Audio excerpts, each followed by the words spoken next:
I think overall, the match at WrestleMania is the right match to do for one reason. It's the two strongest people you have in your company. You can argue all day, and I ain't going to disagree with how they got to this point, but they're still at this point.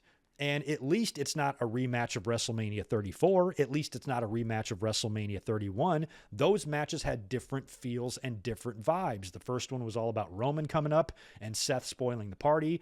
The next one was all about Roman coming up again. This time Brock spoiled the party, and Brock has always like really owned Roman Reigns throughout this whole thing until Roman scored that weird ass victory over him at SummerSlam and that 4-way and finally won the title, and then got one over on him in Saudi Arabia. But they were supposed to do it again at day one. I have no idea. You guys can let me know in the chat. Do you think if that match would have gone the way they planned it at day one and it actually happened, would we also be doing Roman and Brock at WrestleMania?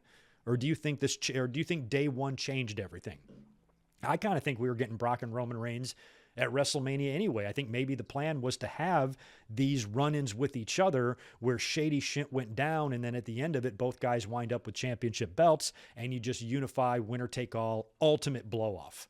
That's the way I'm looking at it. I'll be the first one to admit I don't want any more Brock Lesnar and Roman Reigns matches. Certainly not. I hope that WrestleMania is the last one, or at least the last one for a long time until maybe they come back together for a retirement deal or something like that. But I hope in terms of their 5, 6, 7 year long saga now, this puts a nice bow on it. And, you know, it makes and solidifies a megastar that you really already have. To me, in my mind, fans can disagree. I don't give a shit. In my mind, Roman has to win here. In my mind, Roman has to put down Brock. Even though he's my third favorite wrestler of all time, I think for Roman to make that statement win over Brock, because Brock's already gotten some of these statement wins over Roman. I talked about it back in 34. I couldn't believe how mad fans were because he kicked out of too many F5s. I mean, he was still left laying in a pool of blood and piss, and fans are still mad. So I feel like Roman, the way his character has developed, changed, evolved, and who he is now, you know, he's second best to no one. He doesn't have to be intimidated or be an underdog to anyone. I think WWE has tried to make Brock and Roman as equally strong as possible to where when they collide, it should be fucking epic, and it should be a lot better than what they've done in the past. And I think personally, because I've seen this happen before already, because I'm old, and I've seen the way people's opinions of matches change over time. I mentioned this to Sean Ross Sapp last night on Twitter. I said, I'm not arguing anything about how WWE got to this point, how they sacrificed talent to make Brock, how he just buried everybody. A couple of years ago during Great Balls of Fire, I predicted Samoa Joe to beat him. I thought it was time to use Brock to make another monster. And time again, they let us down and they let us down. So I will never debate that.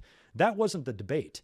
You know, what I was saying is the fact that you have this match now that is different than it was before, and it is your two strongest guys. And even though WWE's done a lot of stupid shit to get to this point and sacrificed a lot of their own business and talent to get there, at least we have this. And at least it's not a complete carbon copy of what we've seen before, which is what I've tried to preach time and time again, because all I ever see is, we've seen it before. We've seen it before.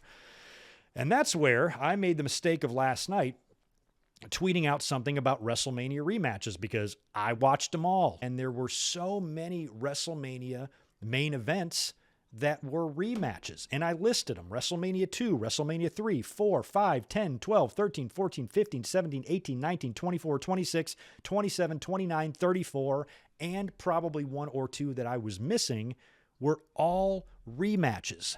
Now, the mistake I made was use the word rematch, because this turned into a debate of what defines the word rematch. In my head, I was using rematch in a casual sense, saying rematch means it happened before.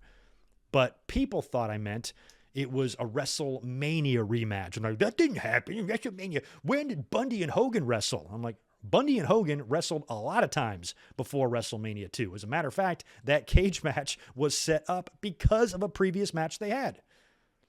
Randy Savage and Ted DiBiase, the main event of WrestleMania 4, worked 2 weeks earlier on Saturday night's main event. Hulk Hogan and Andre the Giant worked countless times. Hogan body slammed Andre the Giant before.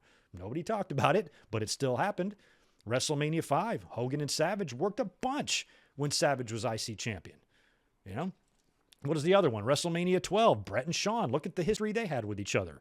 13, Taker and Sid. 14, Shawn and Austin. Shawn and Austin worked King of the Ring the year before their WrestleMania main event. So basically what I was trying to point out is that many WrestleMania main events are matches we've seen. But because I made the mistake of using the word rematch, people got all up and bothered about it. And a lot of people were pointing out the mistakes made by WWE. And I'm like, whoa, whoa, whoa. That's what I was trying to tell Shawn, because he brought up some good points about WWE sacrificing their talent. I'm like, that wasn't what the tweet was about. I can certainly agree with WWE's stupidity. I don't want any fan ever to think that I'm sitting here thinking WWE's not a bunch of idiots. I completely understand the clown show that company is. Do not get me wrong. But I think it's okay to not hate something they throw at me every now and then.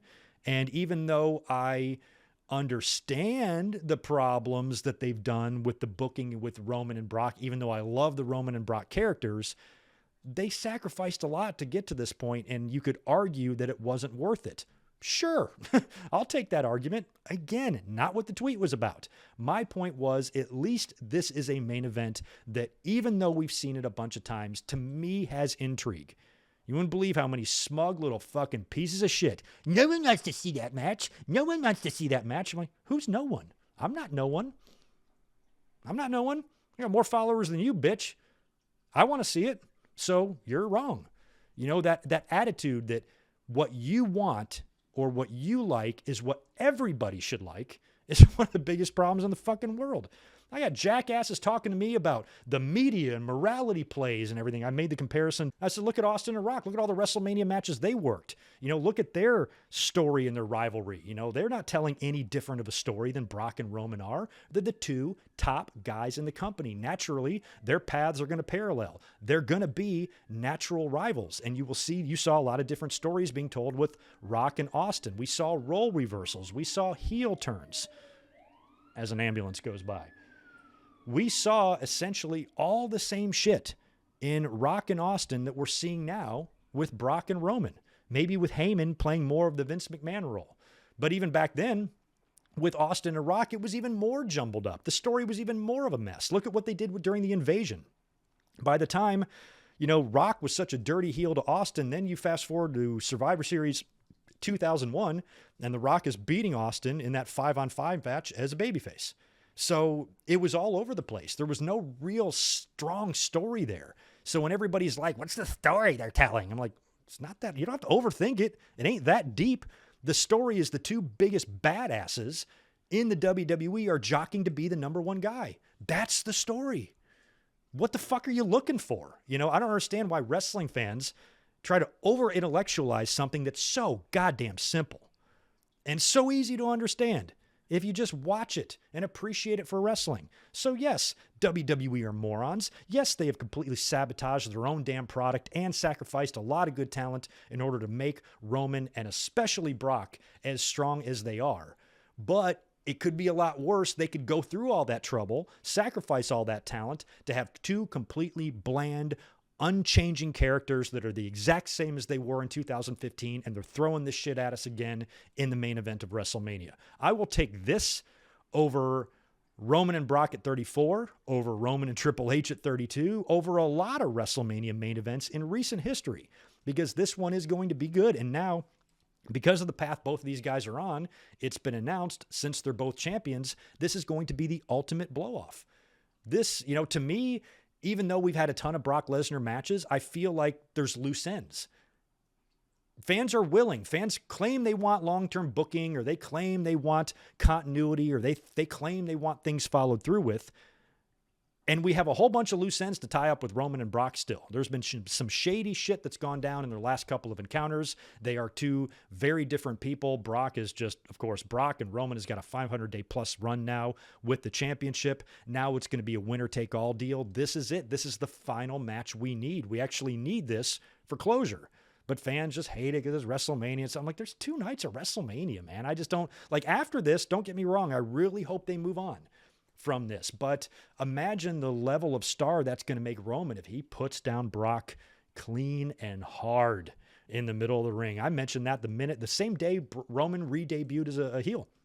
and came back at SummerSlam a couple years ago. I said the very first thing he needs to do is to put down Brock and get that monkey off his back, because even though he technically owns a victory over Brock, it's not like the same type of victory that Brock has over Roman. Roman needs to achieve that in order to solidify his legacy and what he's going to mean to the company. And that's why I think that's really important. I really hope they don't do some weird ass ending at WrestleMania where it leaves the door open to a rematch. Now, if they have a match again immediately after WrestleMania, or they run it back again at SummerSlam, then I will be much more understanding of these complaints. But in terms of this particular match, I don't see the problem.